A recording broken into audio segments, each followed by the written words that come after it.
Subscribe to Awaaz today. Click on the bell icon for latest national and international buzzing news.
झालेला आहे। याच्यामध्ये आपण मला वाटते देशाचा सर्वात फास्ट आणि कदाचित या टेक्नॉलॉजीमध्ये जगातला सर्वात फास्ट बिल्डिंग आपण बांधलेली आहे। या प्रकल्पाला मिशन 96 अशा प्रकारचं नाव देण्यात आलं होतं आणि आयडिया अशी होती की 96 दिवसामध्ये आपल्याला 96 फ्लॅट्स तयार करायचं आहे, अशा प्रकारची एक संकल्पना होती आणि त्याप्रमाणे इथे 96 दिवसमध्ये 96 फ्लॅट झाले। हे सगळे जे आहे ते प्रीफॅब्रिकेटेड टेक्नॉलॉजीवरून झालेलं आहे, म्हणजे ऑलमोस्ट फ्लॅट जे आहे ते मॉड्युलर फॉर्ममध्ये तयार होऊन फॅक्टरीमध्ये तयार होऊन या ठिकाणी आलेले आहेत आणि ते आल्यानंतर त्याला या ठिकाणी फक्त असेंबल झालेले आहेत। बरेचसे फिनिशिंग प्रॉडक्ट जसे मार्बल लावायचं होतं ते मार्बल पण फॅक्टरीमध्ये लावून या ठिकाणी आलेली आहे। तर ही टेक्नॉलॉजीमुळे असं आता कसं आहे की लवकरात लवकर बिल्डिंग उभं करता येते। नंबर 2, संपूर्ण जे आहे प्रीफॅब आणि कॉन्क्रिटिंग अशा प्रकारचे झाल्यामुळे याची मेंटेनन्स जे आहे ते मेंटेनन्सचा खर्च कमी असेल, लिकेजची शक्यता नाही आणि हे पेंटिंग आणि कलरिंग जे आहे ते याच्यामध्ये जास्त उभरून येतात। तर आपण जे आता बिल्डिंग बघताय हे बिल्डिंग आपल्यालाच दिसतोय, आपणच बघून आपण आपले एक ओपिनियन बनवू शकतात की बिल्डिंग कशा प्रकारची झालेली आहे। ही जे मिशन 96 मध्ये आपण बिल्डिंग बनवली ही बेसिकली EWS कॅटेगरीची बिल्डिंग आहे, परंतु आज जर आपण आतमध्ये जाऊन बघितलं तर आपल्याला समजेल की सिडकोनी निर्माण केलेले EWSचे बिल्डिंग्स आणि नॉर्मल जे EWSचे बिल्डिंग्स मार्केटमध्ये उपलब्ध असतात याच्यामध्ये फरक काय आहे ते याच्यामध्ये दिसेल. Whether it is vitrified tile, whether it is marble flooring, whether it is the way the toilet, the weight area जे आहे म्हणजे आपली टॉयलेट, आपला वॉशरूम, आपलं किचन, त्याची डिझायनिंग ज्याप्रमाणे झालेली आहे. कॉरिडॉर्स जे आहे ते कॉरिडॉर्स कशा प्रकारचे आहे, हाईट जी आहे ती हाईट, POP जे केलेलं आहे ती, लाईटिंगची जी व्यवस्था आहे, हे सगळी जी व्यवस्था आहे हे नॉर्मल EWSची जे स्पेसिफिकेशन्स आहे त्या स्पेसिफिकेशन्सपेक्षा फार जास्त हायर क्वालिटीचे स्पेसिफिकेशन्सनी या ठिकाणी तयार झालेला आहे. त्यामुळे आज हा मिशन 96 प्रकल्प जे आहे ते मी कंप्लीट झाल्यानंतर पहिल्यांदाच बघायला येतो आहे आणि मी संपूर्ण टीम, सिडकोचे सर्व अधिकारी इंजिनियर्स, लार्सन अँड टुब्रोचे सर्व अधिकारी इंजिनियर्स, टाटा आणि HSA यांचे सर्व अधिकारी इंजिनियर्स आणि इतर जे लोक याच्याबरोबर इन्वॉल्ड आहे प्लॅनिंगमध्ये, कम्प्युटर्समध्ये, फायनान्समध्ये, हे सगळे जे संपूर्ण टीम जी याच्यामध्ये इन्वॉल्ड होता त्या संपूर्ण टीमला मी कॉंग्रॅच्युलेट करतो दिलेली आहे की आता याला स्केलअप कसं करता येईल. आणखी प्रधानमंत्री आवास योजनेमध्ये आपण आता सर्वात मोठा हाऊसिंगचा प्रकल्प आपण करतो आहे आणि हा जे कॉन्ट्रॅक्टर आहे यांच्याकडे आता तूर्त अवेलेबल वर्कफ्रंट जे आहे ते 11,000 घराची वर्कफ्रंट आहे. तर ह्याला आपल्याला स्केलअप कसं करता येईल ही एक पायलट झाली. तर स्केलअप कसं करायचं याची अभ्यास त्यांनी सुरू केलेली आहे आणि अशा प्रकारे लवकरात लवकर चांगलीत चांगलं घरं अफोर्डेबल रेट्समध्ये जनतेला उपलब्ध करून देणे हे सिडकोची मानस असणार आहेत. सर, किमतीमध्ये काय फरक पडला या या जो टेक्नॉलॉजी वापरली? नाही, कॉस्ट इज द सेम. म्हणजे जे आपलं नॉर्मल कन्स्ट्रक्शन कॉस्ट आहे तीच कन्स्ट्रक्शन कॉस्ट याच्यामध्ये पण जे आहे ते आहेत. कॉस्ट जर वाढलं तेव्हा EWSमध्ये दॅट विल गो तेव्हा ते आपले होणार नाही. कॉस्ट ऑप्टिमायझेशन या प्रकल्प प्लॅन करत असताना प्रत्येकाने नजरेस ठेवलेली आहे आणि आपण आता जे स्केलिंगची गोष्ट म्हणतो आहे ती स्केलिंगमध्ये कॉस्ट ऑप्टिमायझेशन जे आहे ते मेन असतील. कमीत कमी दरामध्ये जास्तीत जास्त क्वालिटी अशा प्रकारचं एक आपला टार्गेट आहे. पहिली गोष्ट मी याला स्ट्रॉंगली अपोज करणार की सिडकोचे घरं जे आहे ते लिकेज होतात आणि त्याच्यामध्ये अशा प्रकारचे असतात. अशा प्रकारचे अजिबात नसते. आम्ही जेव्हा घरं तयार करून लोकांना देत असतो तेव्हा ते चांगले टेक्नॉलॉजीमध्ये तयार करून आपण ते सोसायटीला हँडओव्हर करतो. सोसायटीला हँडओव्हर करत असताना प्रत्येक घर जे आहे ते चांगल्या प्रकारचे असते. परंतु जेव्हा फार मोठा स्केलवर काम होतं तर एखादा फ्लॅटवर एखादा काहीतरी असू शकतात. आता 10,000 घर जर केलं त्यापैकी जर 3 घरामध्ये काही थोडेसे हे निघाले तर कुठलाही बिल्डर आणि कुठलीही चांगली म्हणजे नामवंत ब्रँड जर आपण घेतलं त्याच्यामध्ये ते असतात. इनफॅक्ट सिडकोनी संपूर्ण नवी मुंबई शहराचा आणि ह्या नवी मुंबई प्रकल्पाचं निर्माण केलेली आहे आणि त्या निर्माण करत असताना त्यांनी वर्ल्ड स्टँडर्ड्स जे आहे ते वर्ल्ड स्टँडर्ड्सने ठेवलेली आहे आणि संपूर्ण भारताच्या कन्स्ट्रक्शन इंडस्ट्रीमध्ये याला it is a accepted norm. तर ती पहिली गोष्ट आहे. कधी लिकेजेस होतात ही पण एक वस्तुस्थिती आहे.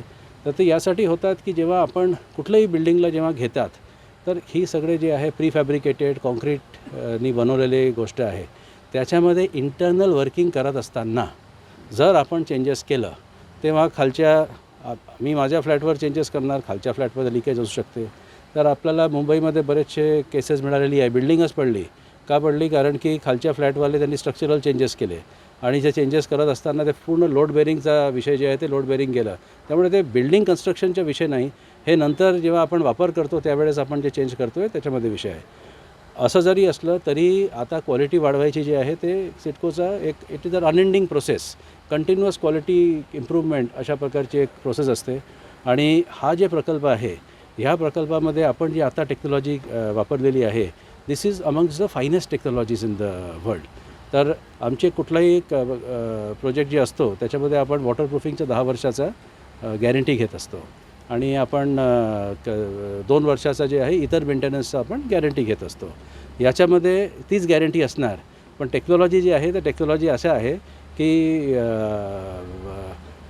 It will last much more than what is normally guaranteed. आणि मी तुम्हाला जर सांगितलं की मी तुम्हाला इतकं देणार थोडं जास्त दिलं तर मला वाटते that is a better way rather than जास्त सांगणे आणि कमी देणे. तर अशा प्रकारची आमची एक मानस. तो ये जो प्रोजेक्ट है इसका तो कॉस्टिंग करना बाकी है, तो इसका कॉस्टिंग होगा. पर अभी हमने जो EWS के फ्लैट्स दिए हैं तो वो 20 लाख के नीचे रहे हैं और हमने जो LIG के फ्लैट्स दिए हैं वो 25 के आसपास में रहा है. तो प्रधानमंत्री आवास योजना का जो गाइडलाइंस है, देखिए प्रधानमंत्री आवास योजना में जो स्कीम होती है वो पहले राज्य सरकार के कमेटी के पास जाता है, मुख्य सचिव उनके अध्यक्ष होते हैं, वहाँ से क्लियर होता है. उसके बाद केंद्र के पास जाता है. और केंद्र सरकार में वो उसको मान्यता मिलती है, तो उस मान्यता के आधार पे ही करना पड़ता है। मतलब आप अपनी तरह से कुछ चेंज नहीं कर सकते हो। दूसरा, सिडको जो है ये गवर्नमेंट एजेंसी है, ये प्रॉफिट बनाने की एजेंसी नहीं है। तो इसके लिए हम जो है इसमें EWS भाग में तो हम लैंड का कॉस्ट जो है उसको सब्सिडाइज़ करते हैं। केंद्र और राज्य सरकार की तरफ से कुछ पैसे मिलते हैं। पिछले बार EWS में केंद्र और राज्य का हिस्सा आने में विलम्ब हुआ था, इसलिए वो हमने हमारे लॉस लेके हमने हमारे बजट से भरा हुआ है। तो उस प्रकार से हम करते हैं। और ये क्वालिटी में जो हम प्राइस देंगे वैसे मार्केट में एक भी प्रोडक्ट अवेलेबल नहीं होगा, ये हम ज़रूर कह सकते हैं। और अभी हमने जो प्रोडक्ट निकाला था, फॉर इंस्टेंस तलोजा में हमने जो फ्लैट निकाले हैं, तो मार्केट में जो अवेलेबल है वो उससे 10 लाख से ज़्यादा कॉस्ट में वो अवेलेबल थे। इसके लिए हमारे EWS के जो फ्लैट्स थे वो जैसा निकला, जनरल सेल का हमने निकाला, तो वो इमीडिएटली जो है वो सब चले गए। EWS का साइज़ क्या है? नहीं, EWS जो है वो 1 BHK होता है। गवर्नमेंट ऑफ इंडिया ने उसके स्पेसिफिकेशंस दिए हुए हैं। सर और ये मिशन जो है सिडको ने अपने पार्टनर्स जैसे कि L&T है, टाटा कंसल्टिंग है, HSA है, इन सब के साथ जो है किया हुआ है। 96 फ्लैट्स को हमने 96 दिन में तैयार कर दी है। बिल्डिंग सामने है आपके, तो वहाँ पे बिल्डिंग जो है अभी दिख रहा है। पूरा फिनिशिंग भी इसमें हो चुका है। अब हमारे सामने चैलेंज ये है कि इसको कैसे आप स्केल अप कर सकें और कॉस्ट ऑप्टिमाइजेशन किस प्रकार से कर सकें। हम अभी देश का सबसे बड़ा और शायद दुनिया में सबसे बड़ा हाउसिंग प्रोजेक्ट का काम कर रहे हैं। तो स्केलिंग अप जो है वो हमारा मानस है, हमारी इच्छा है और हमारे लिए बहुत इम्पॉर्टेंट है, क्योंकि उसी से हम लोगों को लो कॉस्ट में घर जो है वो दे पाएंगे। उसको बढ़ाने की कोशिश होगी। तो ये प्री फैब्रिकेटेड टेक्नोलॉजी है, मतलब इनका फैक्ट्री होता है। देखिए पूरा जो है पहले इंजीनियर्स प्लान करते हैं, ये प्लानिंग जो है इनका कॉन्सेप्चुअल स्टेज में होता है, कंप्यूटर में करते हैं।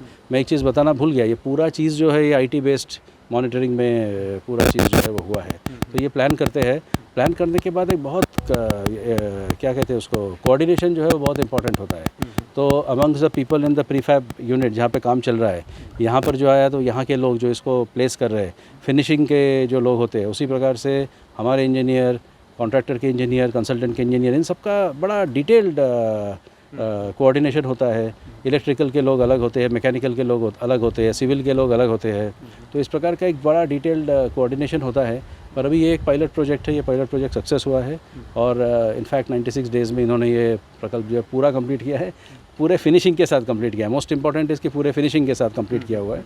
तो अभी देखते हैं इसको किस प्रकार से आगे स्केल अप किया जा सकता है। ये जिसकी में कमी आ सकती है, तो वही अभी चैलेंज जो है हमारे सामने है, जो मैंने टीम को दिया हुआ है, ये कॉस्ट ऑप्टिमाइजेशन। आप मुझे कॉस्ट ऑप्टिमाइजेशन दीजिए। मैं आपको कहना चाहूँगा कि प्रधानमंत्री आवास योजना का हम लोगों ने एक पूरा असेसमेंट किया था और हमारे आर्किटेक्ट ने इस प्रोजेक्ट को पूरा रीअसेसमेंट किया और जो कंस्ट्रक्शन कॉस्ट है उसको हमने बहुत बड़े पैमाने में कम किया हुआ है। बिकॉज जैसे किसी ने अभी पूछा था कि aim is to provide houses at the particular at a lower rate, परंतु एक क्वालिटी भी है इसमें। तो हम जो यहाँ पे घर बना के दे रहे हैं वो बड़ा हाई क्वालिटी का है। क्वालिटी EWS का बिल्कुल नहीं है, क्वालिटी जो है MIG HIG के लेवल का क्वालिटी रखा हुआ है। अब देखिए इनके विंडोज़ की फिटिंग्स देखिए, आप इसका मार्बल देखिए, आप विट्रीफाइड टाइल्स देखिए, टॉयलेट्स का फिटिंग देखिए, नल के जो फिटिंग्स है वो फिटिंग्स देखिए, और ओवरऑल जो प्लानिंग है, अंडरग्राउंड समफेल देखिए, ऊपर का ओवरहेड टैंक जो है वो ओवरहेड टैंक देखिए, लाइट्स देखिए, इलेक्ट्रिकल देखिए, इसका वाटर प्रूफिंग का सिस्टम देखिए। तो all these things are of a very high quality. तो aim is best quality at affordable price. आज आपल्यासोबत सिडको MD संजय मुखर्जी आहे। उलव्यामध्ये 96 दिवसात फ्लॅट्स या ठिकाणी उभे केलेले आहे। सर, काय नेमकी संकल्पना होती, काय नेमकी केलेलं आहे? नाही, संकल्पना अशी होती की आपण एक कॉस्ट आणि टाईम ऑप्टिमायझेशन हे दोन्ही गोष्ट करावा आणि कमीत कमी वेळेत जास्तीत जास्त कन्स्ट्रक्शन कसं करता येईल। आणि या प्लॅनिंगमध्ये आपण मिशन 96 म्हणून हा प्रकल्प आपण हाती घेतलेला होता आणि या प्रकल्पामध्ये असं आहे की 96 डेजमध्ये 96 फ्लॅट्स तयार करणे आणि या ठिकाणी आपली कन्स्ट्रक्शन जी आहे म्हणजे पायाभरणी जे आपण म्हणतात ते डे 1मध्ये सुरू झालं आणि डे 96च्या पहिले आपण फिनिशिंग करून हा प्रोडक्टला आपण कंप्लीट केलेले आहेत। सर, पुढचं टार्गेट कसं असणार आहे? पुढचं टार्गेट असं आहे की आता दिस वॉज अ पायलट कॉस्ट आणि टाईम ऑप्टिमायझेशनचा। आता याला आपण जे इतर 11,000 घरं बनवतो आहे या टेक्नॉलॉजीनी, त्याच्यामध्ये कसं काय वापरता येईल, how time and cost optimisation can be done, याच्यानंतरचं टार्गेट ती आहे। म्हणजे आता नवी मुंबई पुढचं नवी मुंबई स्मार्ट सिटी म्हणून ओळखलं जाईल का? नाही, नवी मुंबई माझ्या मते स्मार्ट सिटीज आहे। म्हणजे बघा इथे ॲम्युनिटीज वगैरे फार चांगल्या प्रकारे आपण सेटअप केलेले आहे आणि या ठिकाणी जे आपण हे बांधकाम करतो आहे आपण हे पूर्ण एरियामध्ये आपल्याला सिडकोचेच कन्स्ट्रक्शन दिसेल. तर या ठिकाणी ऑनसाईट आणि ऑफसाईट इन्फ्रास्ट्रक्चर हे वर्ल्ड क्लास देणे हे सिडकोचा मानस आहे आणि तशा प्रकारचे कारवाई जी आहे आम्ही करतो आहे. अशा संकल्पना पुढे राबवल्या जातील. अशा संकल्पना पुढे निश्चित राहणार. नक्कीच आपण पाहिलेलं आहे अशा प्रकारच्या संकल्पना पुढे निश्चित वापरल्या जातील असं सिडको MD संजय मुखर्जी यांनी सांगितलेलं आहे. व्हिडिओ जर्नलिस्ट मित्रांसह Priya जवानचा report, Navi Mumbai. Subscribe to Aavas today. Click on the bell icon for latest national and international buzzing news.